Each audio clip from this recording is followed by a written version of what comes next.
Practical steps to enrich risk analysis with scenario planning. Hi, my name is Henk Krijnen. I'm an engineer by background, and I've had a career of 35 years with Shell. In Indonesia, Thailand, United States and the Netherlands. Over time I moved from technical to economics roles. The last 5 years I was in corporate strategy and planning in The Hague. That's where I've learned about scenario planning and how to apply this approach for business problems. Since 2015 I've had my own consultancy, Navincerta. In 2020 I teamed up with Diana Del Bel Blues and Craig Mitchell to form a joint venture called Claridec. We work with companies to improve their decision-making capabilities. One of the methods that feed into effective decision-making, especially at the strategic level, is scenario planning. So let's look at the agenda for this presentation. First, I will talk about what scenarios are. The main part, however, will be a practical step-by-step guide for developing scenarios. Lastly, I will provide a reference and a tool that you can consult and use. The word scenario can have different meanings. Firstly, it may be good, therefore, to indicate what I do not mean with the word scenario for the purpose of this presentation. So I do not mean a script for a movie. I also do not mean different possible numeric outcomes of some variable, like the demand for oil in the next 30 years, as in this example. I also do not mean different courses of action that a company may consider to move forward on some matter. And I also do not mean a sensitivity analysis. When we talk about scenario planning, with scenarios we mean different pathways to different worlds. In other words, scenarios are distinctly different ways in which the contextual environment may evolve towards the future. There is always quite a bit of uncertainty in that contextual environment. The idea is that you capture that uncertainty range through considering those different scenarios. So, of course, this is related to and overlaps with risk analysis, but not in a very quantified way. Scenario planning is really used to get to grips with the future, what you can call systemic risks that an organization may be exposed to. So future trends, events that will have a bearing on the fortunes of an organization. You then have to think about domains such as politics, macroeconomics, regulation, societal developments, etc. They also can be closer to home, for example, uncertainties, risks with regard to competitors, communities, local environmental issues, and so on. Usually the scenarios are qualitative assessments, although certainly, where relevant and possible, quantitative underpinning can be very useful and illuminating. There can definitely be some interplay between the scenario planning approach and various quantitative methods. So scenario planning is really a heuristic approach for getting to grips with the complexity of the external environment, the systemic risks. Scenarios are plausible narratives that span more or less the uncertainty spectrum of the future business environment. Each scenario should be internally consistent, and normally we limit the number of scenarios to a maximum of 4. The scope of a scenario is bounded by a certain geographic area. For organizations that operate globally, this will be the world at large. But it can also just be one city. The themes, the topics that play a role in a scenario planning exercise need to be relevant and related to the objectives of an organization. So the time horizon, do you want to look ahead 5 to 10 years or 30 to 40 years? It's also good to realize that scenarios can serve different purposes. Ultimately, they should be used within a decision-making framework, especially for strategy development. But what you also see is that scenarios can play a role in public debate, for example. It's sometimes used as a tool to bridge gaps between different constituencies or different parties, for example, NGOs and business.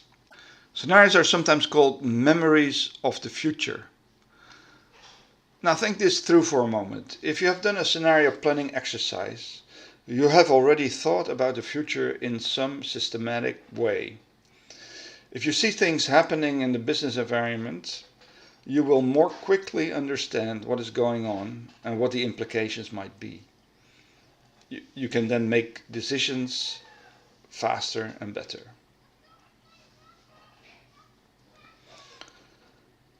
Let's now look at the essence of scenario planning. In the contextual environment, there will be a number of key uncertainties. Again, for example, related to political developments, economics, regulatory issues, etc. For each uncertainty, several possible outcomes are identified.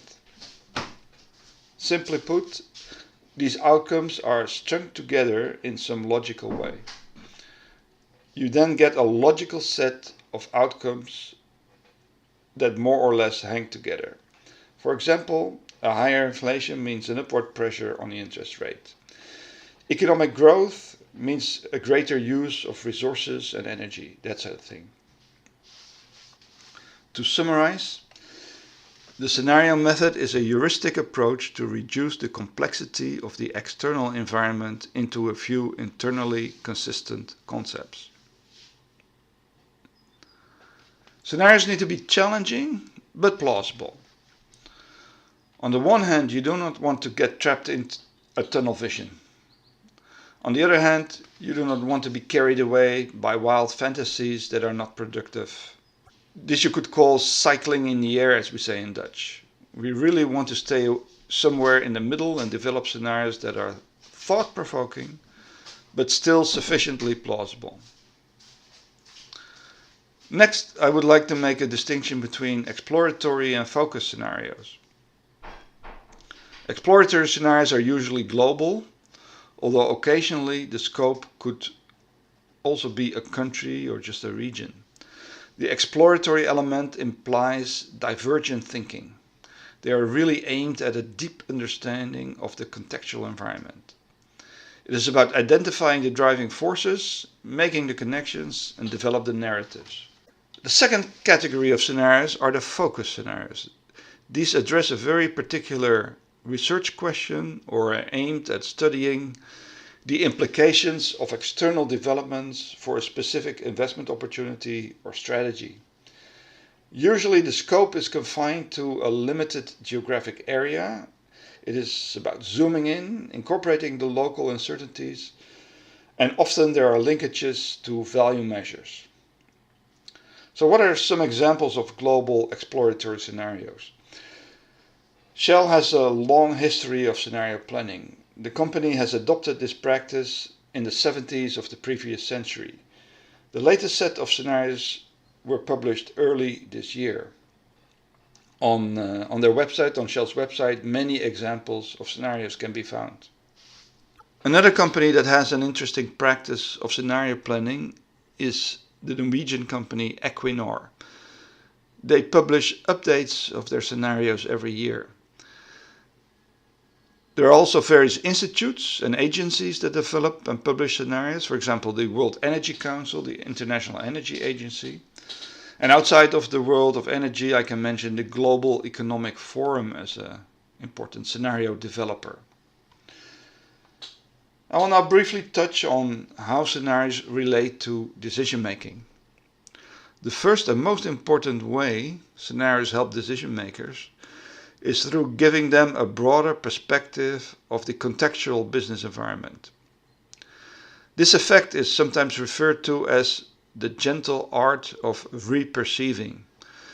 This means that one adapts one's perception of the world based on the insights provided by the scenario exercise. If senior leaders are receptive to this process, it obviously contributes to the quality of decision making. Secondly, I would like to mention the wind tunneling technique. You have some strategy options and you contrast these against the various scenarios.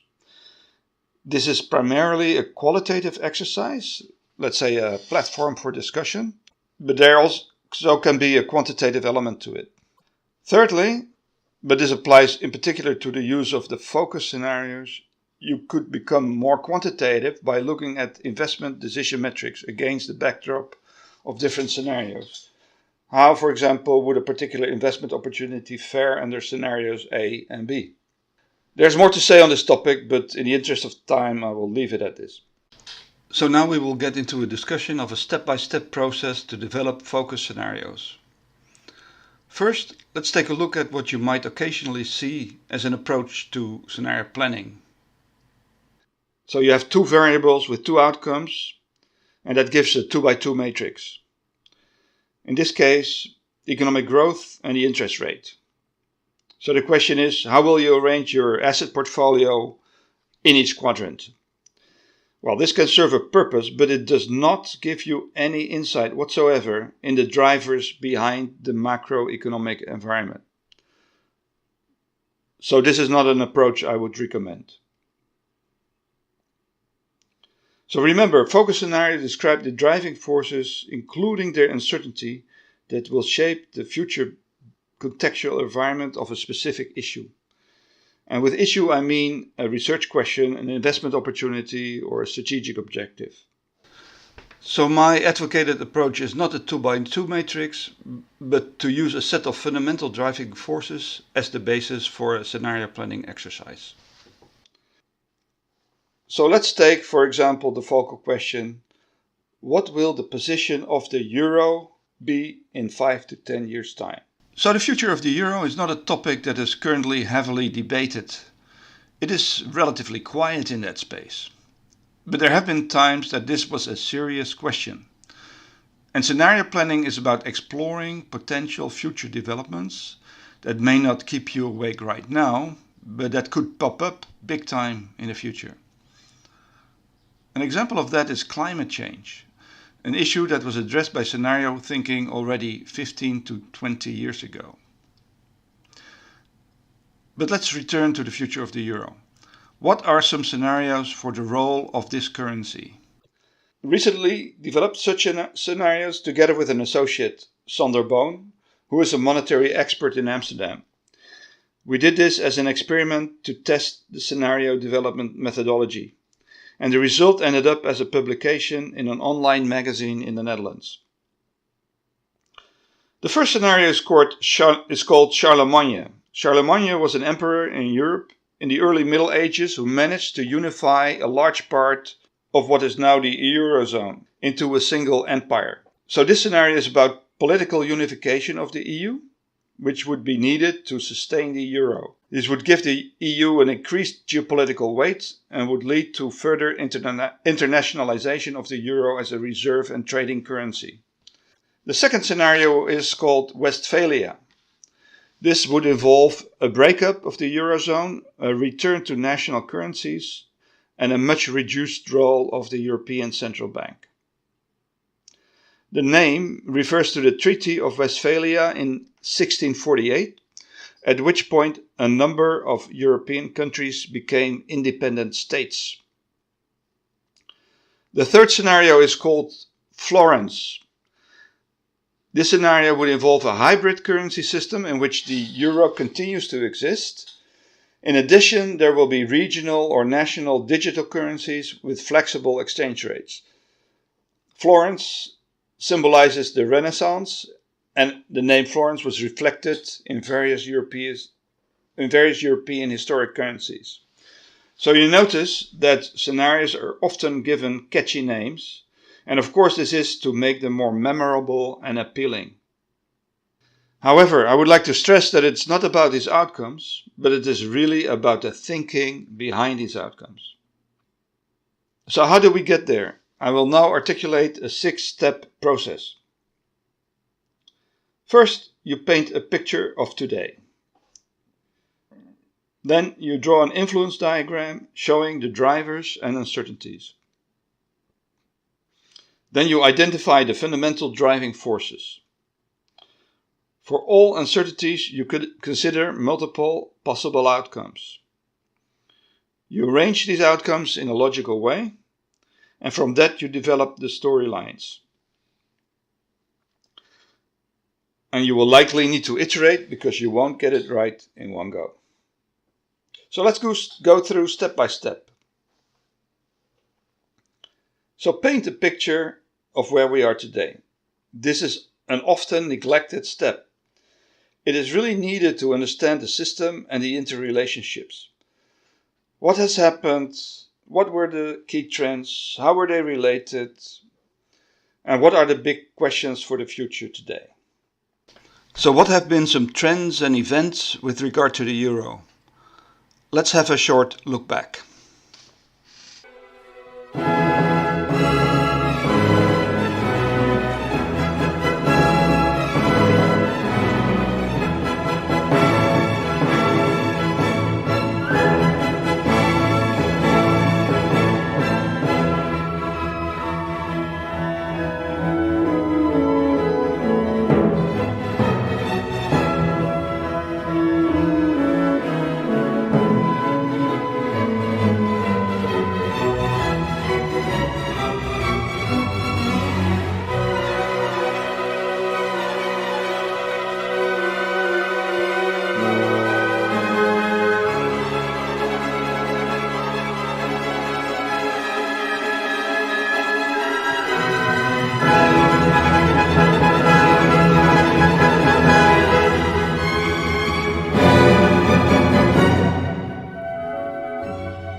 Within our mandate,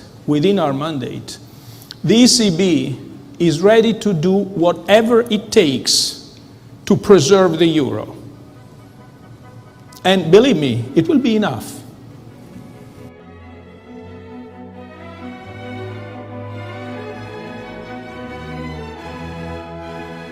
Wir schaffen das. Wir schaffen das, und wo uns etwas im Wege steht, muss es überwunden werden.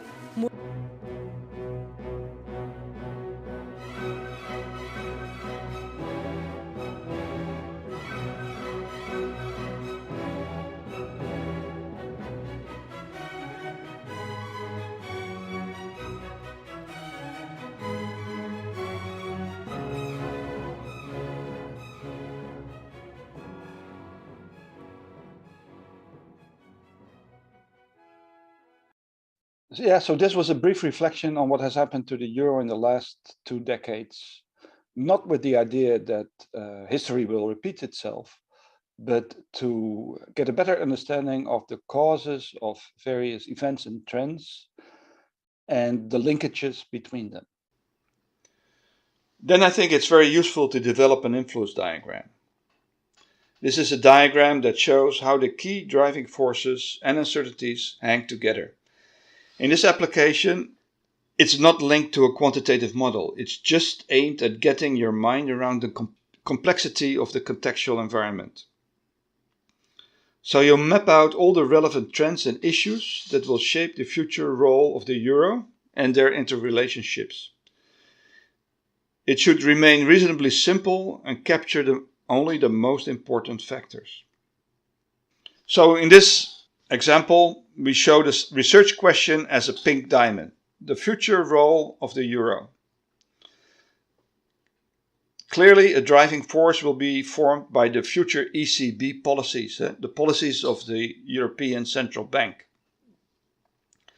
But these policies in turn are driven by the inflation or deflation issues and has a relationship with the interest rate. Another factor is the efficiency of the capital markets in Europe, the role of the US dollar, and the influence of the monetary policies of the United States. But then we also need to include the political dimensions. The political spectrum in the EU countries, the thinking within the political elites, and obviously the sentiments towards the EU within the populations of the European countries. There are also relevant technological developments, notably the developments regarding the crypto and digital currencies that we will see in the future. Another important factor is the possibility of future geopolitical tensions, the relationships with China and the emerging economies. An issue that will play a big role in the future is the sovereign debt that countries will have. What will be the differences in economic development between the Eurozone countries? Then there are, for example, concerns about migration, internal and external, which may have an impact on the attitude towards the unification. So in this way, we have mapped out the most important driving forces and uncertainties. Of course, you can add more and more arrows, but you just have to be selective. Each time you look at this influence diagram, you might want to change something and improve it. It's never going to be perfect, but it helps a lot in understanding how things hang together. So the next step is to look for the most important factors, the fundamental driving forces. You will want to limit them to, say, the top 4 to 6, it can also be 3 or 7, but in that order of magnitude. There can also be driving forces that are more or less predetermined. An example of a predetermined element in this context, I think, is the ECB policy. It is extremely unlikely that the ECB will radically deviate from the approach they have taken in the last 10 years. The fundamental driving forces are usually not the ovals that are very close or directly influencing the research question. Often they are the more indirect drivers. I've shown the fundamental driving forces in our example in red. So let's quickly go through them. Further diverging economies within the Eurozone will make the euro more difficult to sustain. The sovereign debt issue in the EU country is key, as the euro crisis of 2012-2013 has shown. Geopolitical tensions, if these increase, will amplify the need for unification. Obviously, the sentiments within the populations of the EU countries will play a role, but also the political decision-making in the EU. Accidents can happen, the chemistry between political leaders is important, and political elites may not follow what their populations want.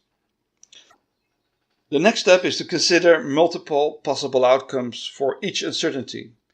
You do this for all uncertainties, but the focus will be on the fundamental driving forces that I've just mentioned. You can, for example, use a template as shown on this slide. You characterize the outcomes with short narratives. I think it can be useful to store these type of assessment as pieces of text in a relational database. You can then easily group and arrange. But you can also just use a spreadsheet. The next step is to arrange the outcomes in some logical way. The classic approach is to do this in a workshop setting. This reminds me to emphasize that it's absolutely required to do all this as a team with multiple perspectives, diversity, different disciplines, bring in the outside view, engage experts. You cannot really do this on your own. So you have different outcomes on post-its, for example. Then you group them in a logical way with debating and arguing, with modifying the outcomes as you gain new insights. But here also a relational database might come in handy. But once more, you can also use a simple spreadsheet instead.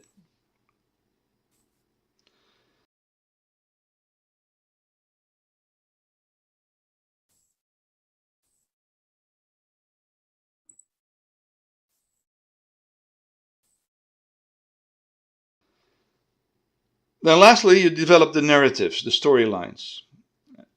So these are some tips to do that. Do not make them too long. Many scenario publications consist of reams of paper or PDFs, which nobody really reads. Make sure the stories are challenging but plausible. Center the stories around the fundamental driving forces. Do not use or overuse fabricated events. Sometimes people think they are illustrative, but they also detract and are usually just fantasies. Describe the trends in generic terms, but perhaps illustrated with quantified ranges. Show the key differences between scenarios in a table, just by topic. That is very helpful for the reader to understand the spectrum of uncertainty.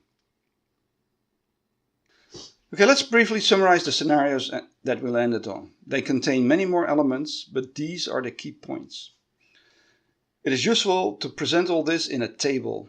I only use keywords for the sake of the presentation, but in a document you would write some short narratives.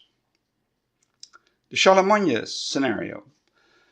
The EU financial COVID recovery program is effective and well managed. At long last, this leads to some economic convergence between the EU economies. Migration issues pop up, but are collectively and acceptably handled. Sovereign debt issues will exist, but are addressed by the introduction of some initial forms of Eurobonds. There are major geopolitical tensions. This really forces EU countries to team up and forget the internal differences. Across the EU populations, there may not be great enthusiasm, but there is a broad realization that there is only a joint future. The EU Commission and the national leaders operate effectively and make few mistakes. Then the Westphalia scenario. The EU financial recovery program does not help much, and there is further divergence between economies. Various new crises, financial, migration, occur which are poorly handled. There are major sovereign debt issues amplified by increasing inflation and interest rates. But the transatlantic ties are reinforced. This gives individual European states the comfort that there is a safety net. Much EU skepticism. Ineffective politics, mistakes are made, no chemistry between national leaders. Nobody wants it, but the Eurozone breaks up. It will always be seen as an accident.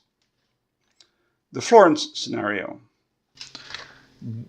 The EU financial recovery program does not help very much, but there are elements of innovation. There are major debt issues amplified by inflation, but these are somewhat contained. There is globally geopolitical rivalry against the backdrop of regionalization. There are mixed and nuanced perspectives with regard to a common future. Creative minds and pragmatic politicians find a new hybrid approach for configuring the monetary system by making use of digital currencies, allowing for diversity within a partially unified framework. So to recap once more, the steps are: paint a picture of today, draw an influence diagram, identify the fundamental driving forces, consider multiple possible outcomes, arrange the outcomes in some logical way, and develop the scenario storylines. And iterate. One more thing, probabilities. This is always a hot topic. There are different schools of thought regarding this question. My view is the following. For exploratory scenarios, it does not make sense to assign probabilities. The time horizon is too far out. The scenarios stories contain many different elements. Messing around with probabilities does not make sense.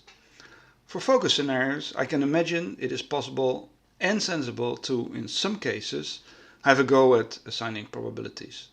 The time horizon is usually a bit shorter and the scenarios are focused on a clear question. But such a probability assessment must be evidence-based. So let's go back to our example of the Euro scenarios. Also in this case, the real importance is in understanding the driving forces, the linkages between issues like inflation, interest rates, sovereign debt, economic convergence and divergence, the financial system and its vulnerability, geopolitics, the balance of power, the role of the euro-dollar, migration, populism, and how all this may affect the future of the euro. That understanding is facilitated by a scenario planning exercise that I have briefly discussed. Nevertheless, I could imagine that there can be circumstances that it is desirable to articulate the likelihood of these euro scenarios. That could potentially be done by a method that I have developed that systematically examines events and trends in the real world and relates those to the scenarios developed. Let's not discuss that method in more detail, but focus on some examples of such trends and events. The COVID recovery program initiated by the EU leadership is an event that could be considered as another step in the direction of the Charlemagne scenario. The recent deal between the US, the UK and Australia regarding a strategic partnership for the Eastern Hemisphere, including the cancellation of the submarine order with France, is a significant geopolitical event that would also support the likelihood of the Charlemagne scenario. On the other hand, the possibility that the recent increase in global inflation is not temporary, but may be something for the longer term, increases the likelihood of one of the other two scenarios to become reality. This is because the interest rates will rise, leading to issues with sovereign debt. Hence, by systematically assessing events and trends, a sense of the likelihood of the scenarios articulated can be developed. Tools and takeaways.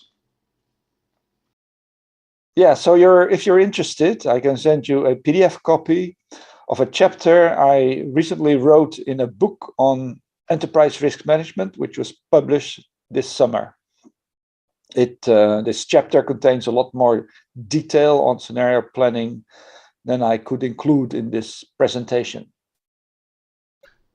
And you can also get the Excel templates scenario planner if you wish. Although if you're serious, I would suggest you set up a small relational database. But send me an email and you get both. Thank you for your attention.